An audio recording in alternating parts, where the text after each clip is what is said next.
रही जहिया मन करे तो हिया लिली पायल जी भाई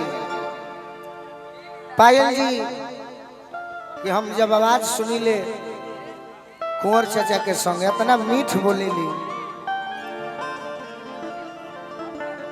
चीनी फेल होके चाहे मत हो लेकिन कलाकार के बोले के चाहिए और जौन बोल के जमा दिला हाँ जी इनका के मैटर समझा दिया बोले के कह जाते बोलबे ना करी ना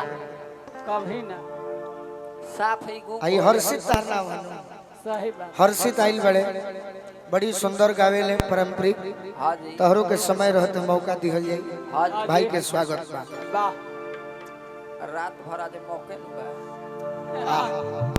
पियावा बहरा गइल बड़े हाँ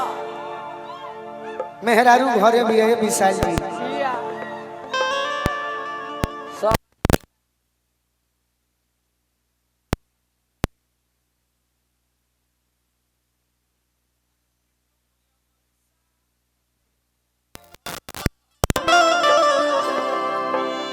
का वादा करो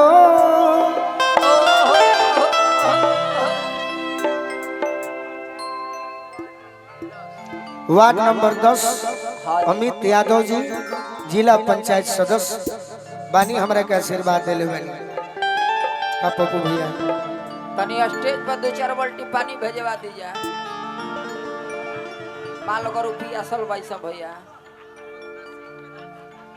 पंकज जी सूरत में बानी जाई रौरा बनले रहे जाइए बलमुआ बहरे बाड़े अपने सखी से कह तरी की काहे कहीं है सखी ये सखी अब सखी हम बन जेब रौरा रहते अब बलमुआ बहरा बोले बोले ए सखी बोला का कही हम अपना दिल की बात जस बारिश के फुहेरा बरत अंडे हाँ हो तस हमरा राजा जी की याद आवत अंडे अच्छा ए सखी बोला सखा राजा जी तो परदेश में बसल बानी हाँ हो हमरा ये नइखे बुझा कि हने गांव में सोना दहाइल जाता और वो बाहर कोयला पोछा पमरले बानी ए राजा ए सखी ए सखी तनी हमरा राजा जी की कैसे समझा द कि हमरा लगे चली आई अच्छा पहले तो कांच कली रहनी उम्र कम सीन रहे हाँ कुछ ना बुझात रहे ए सखी ए सखी अब हमरे राजा जी के समझ जाए के चाहे कि केनियो ऊपर छत ढलाई हो गई बा केनियो सीढ़ी निकल गई बा का करबू हवे बर्बादे का कर देबू कातना जखमी जी के गावे सांसद सनातन पांडे जी बलिया वार्ड नंबर 56 संजय यादव जी ग्रामपुरास बलिया हाँ जी उहे सखी अपना सखी से कहत है का अरे कि जब बलमा बेदर्दी बेदर्दी अरे जब बलमा बेदर्दी अरे बहरा बा तब गुल गुल बिछवाना का होई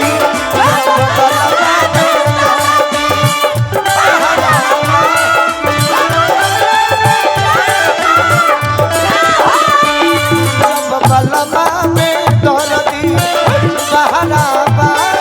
तब गुल गुल बिछवाना का होई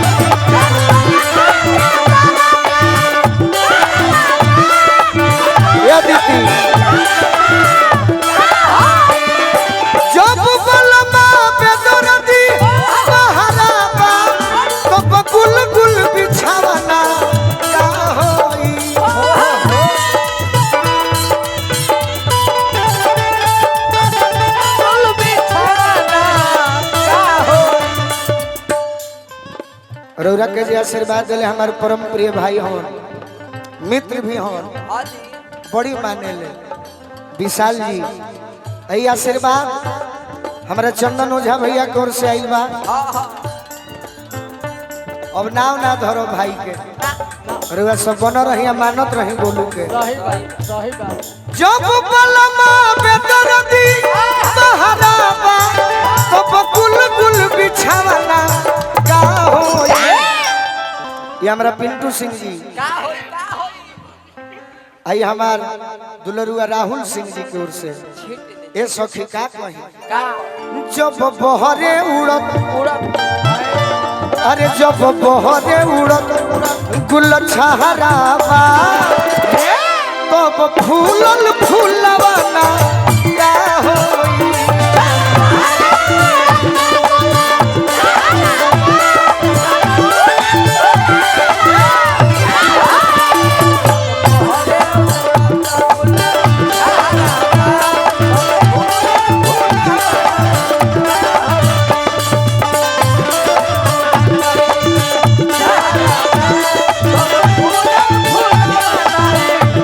अरे लोभ सब में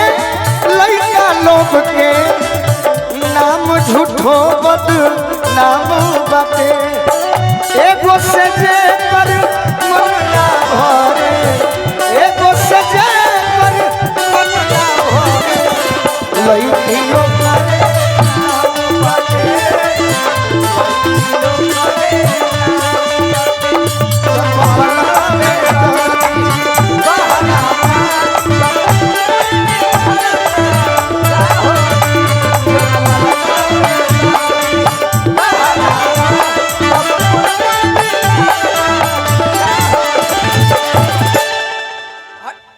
और का कहिए सखी ए सखी हमारा बोलो मुआ से हाँ जी मिले के जोग नहीं खे बनो काहे मिले जुले के ना जब जोग बटे ऐसे नी बनिए सखी योग बटे हो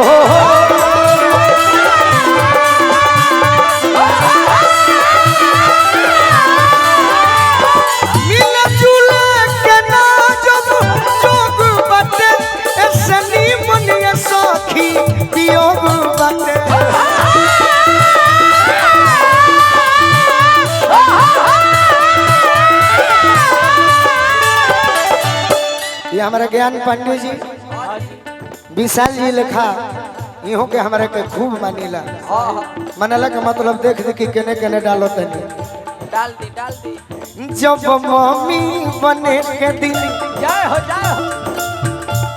जब मम्मी बने के दिन लमहरावा तो बकिन के खिलाना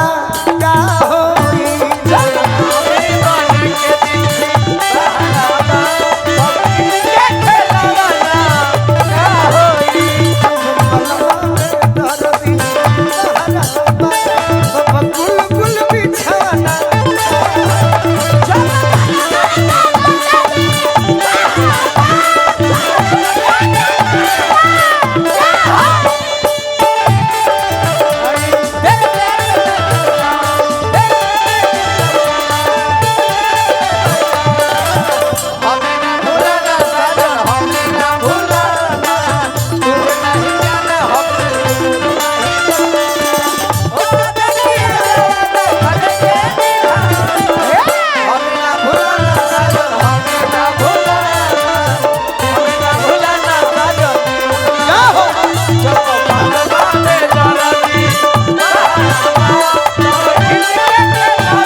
सांसद हमारा सनातन पांडे जी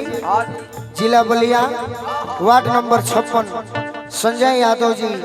ग्राम पोस्ट पुरास के माध्यम से और का तू थर्मस के इस्तेमाल कर लगलू दीदी हमरे नहीं आवाज बनो रही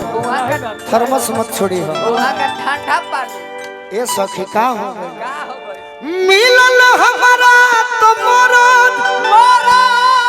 अरे उस बड़ुए अते हो नहीं हर के आइल जस तस बड़ुए हो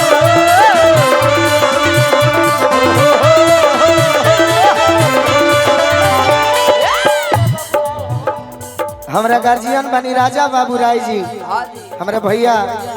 हजारों रुपया के अजीत चाचा की ओर से जीरा भोसरी से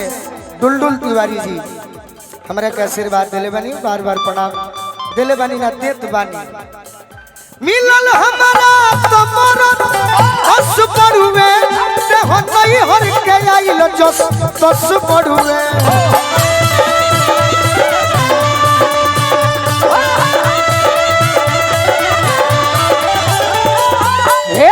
जब जरत बिरह के जब जरत बिरह के जब जरत बिरह के आहराबा तब ऊपर से लवना क्या होई जब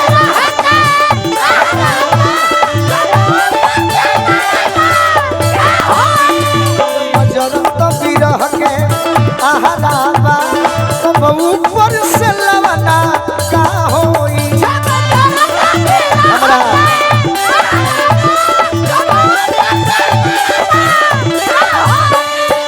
राजा बाबू राय श्री दुलदुल तिवारी जी हमारा अजीत मिश्रा चाचा की ओर से बहुत बहुत ही आशीर्वाद मिलल हमारा अजीत चाचा के छोट भाई बानी अजीत चाचा के छोट भाई बानी बाउंसर ग्रुप के मालिक कृपा शंकर यादव जी के भी ओर से और का गीत ढेर बार राहुल भैया कमे समय में रमन पांडे जी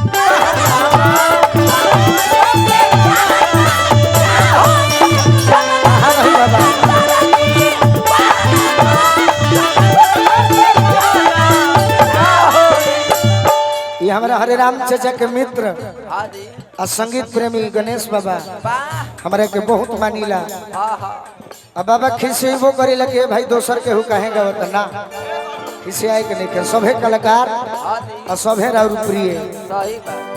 कोरी सुर हो सिंगर के करा पर सुनु संग दिल विचारस नया करा पर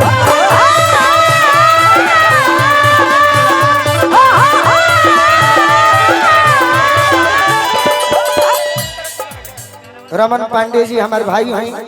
कृपा शंकर भैया के भी धन्यवाद कोरी सुर हो सिंगर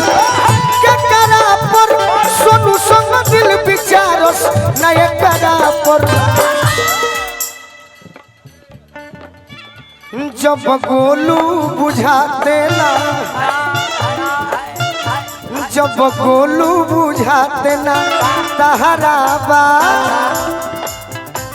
जब गोलू बुझाते ना तहराबा तब बुझा के बुझावाना का होई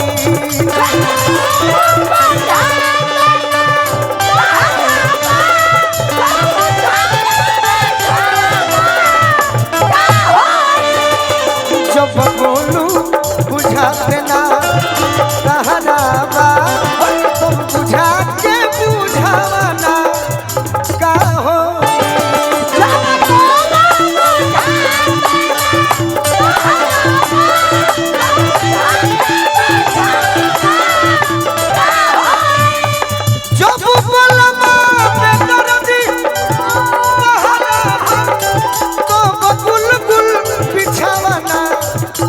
का होई